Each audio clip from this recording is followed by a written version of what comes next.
Howdy folks, welcome back to the channel and welcome to another stand-up comedy reaction. This time we're once again looking at the late great George Carlin Pride, or Ethnic and National Pride, from his 2008 HBO special, It's Bad For You, the last one he ever did about 3 to 4 months before he died.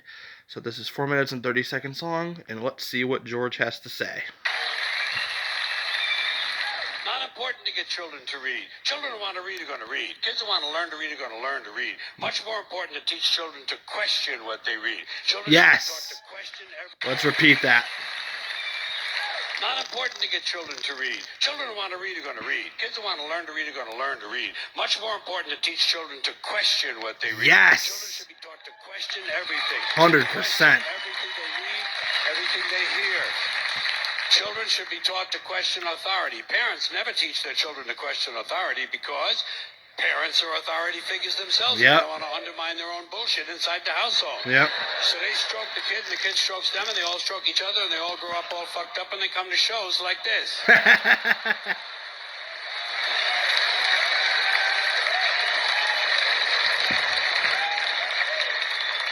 Kids have to be warned that there's bullshit coming down the road. That's the biggest thing you can do for a kid. Tell them what life in this country is about. It's about a whole lot of bullshit that needs to be detected and avoided. That's the best thing you can do. No one told me. No one told me a thing like that. I was never warned about any of this. I had to find all of it out for myself. And there are still, as with you probably, a lot of things that you're expected to believe and accept in America that I personally have a problem with, and I question a lot of these things. Give you an example. I saw a slogan on the guy's car that said, "Proud to be an American." And I thought, well, what the fuck does that mean? Proud to be an American. You see, I've never understood national pride. I've never understood ethnic pride. Because I'm Irish, and all four of my grandparents were born in Ireland, so I'm fully... So I will say, for those that know me personally and know how politically inclined I am, so if you can follow me on Twitter at Seamus248. If you see my Twitter, you'll know I have very little tolerance for people who put the Ukraine flag in their bio and in their username and shit like that. It's very vapid and performative. So me and another person got into an argument with another person earlier today, actually, about how the person was saying that the term that shit libs are not real, or blue MAGA is not real, that Joe Biden doesn't have the same kind of cult of personality around him that Donald Trump has, and maybe Biden doesn't have the kind of scale in terms of like how many people are rabid, mindless supporters, but there is that small sector of the population that does blindly actively support Joe Biden and think he's a good person. So like, this person, and the term I would have for those kind of people is blue MAGA, and this shitlib was objecting to the idea that blue MAGA exists, and some other person was like, well, the more flags you have in your bio, because she had the Ukraine flag and some other stuff, the more flags you have, the less I take you seriously. And she was like, well, this is my heritage. And she had the American flag, the UK flag, the Ukraine flag, and one other one. And she was like, well, I'm proud of my heritage. And I was like,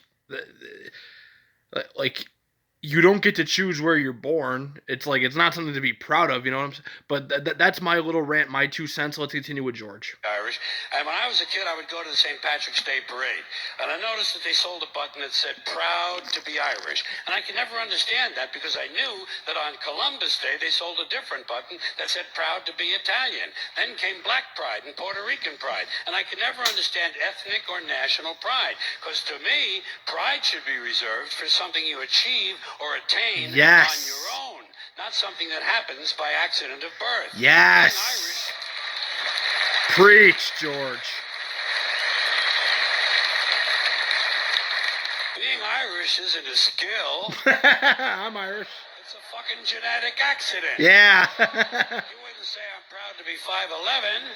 I'm 6 foot. I'm proud to have a predisposition for colon cancer. So why the fuck would you be proud to be Irish or proud to be Italian or American or anything? Hey, if you're happy with it, that's fine. Yeah. Do that. Put that on your car. Happy to be an American. Be happy. Don't be proud. Too much pride as it is. Pride goeth before a fall. Never forget Proverbs, okay? This was 3 to 4 months or so before George passed. And George was known for being an atheist and being an outspoken enemy, not just a critic, but an enemy of religion in all its forms. Isn't that the final irony? That this is probably, unless someone has a clip or an interview that was done after this is in all likelihood the last time that George Carlin ever appeared on camera, and here he is quoting the Bible. Isn't that the final irony? Here's another slogan you run into all the time. God bless America.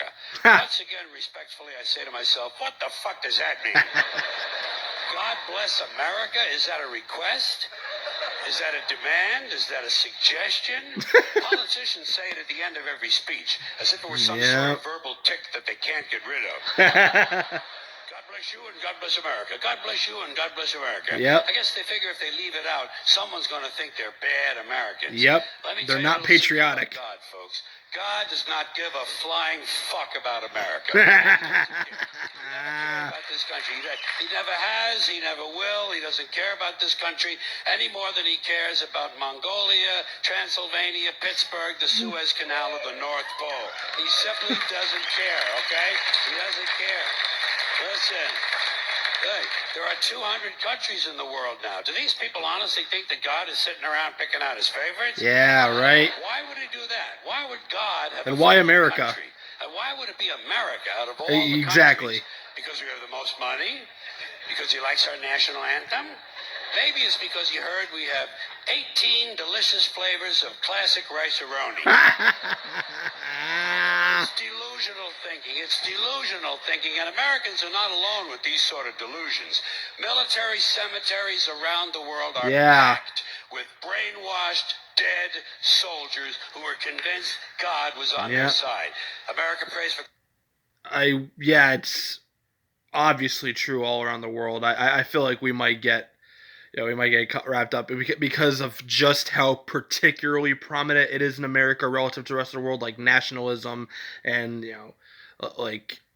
patriotism and a belief system that is very dogmatic in nature and very rooted in religion. I think it's because it's so particularly prominent and what's the word I'm looking for? Because it's so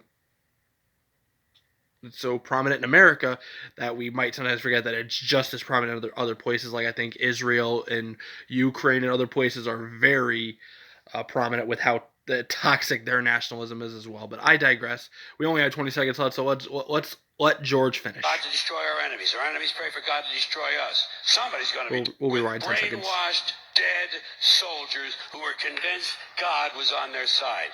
America prays for God to destroy our enemies. Our enemies pray for God to destroy us. Somebody's going to be disappointed. Somebody's wasting their fucking time. Could it be everyone? Everybody, yeah. Good stuff, George. Always preaching that truth. Again, about a few months before he died, because his health was failing, but even then, still the sharpest tool in the fucking shed. Making us laugh, but most importantly, making us think. Waking us up to these delusions and our ignorance. It's funny, it was just before he died, but it was George Carlin at his best. So that was George Carlin on Pride. Let me know what you thought about this bit in the comments below. Thank you guys for watching. If you enjoyed, please like and subscribe and hit the bell to get notified next time a video drops. And we will see you right back here again very soon.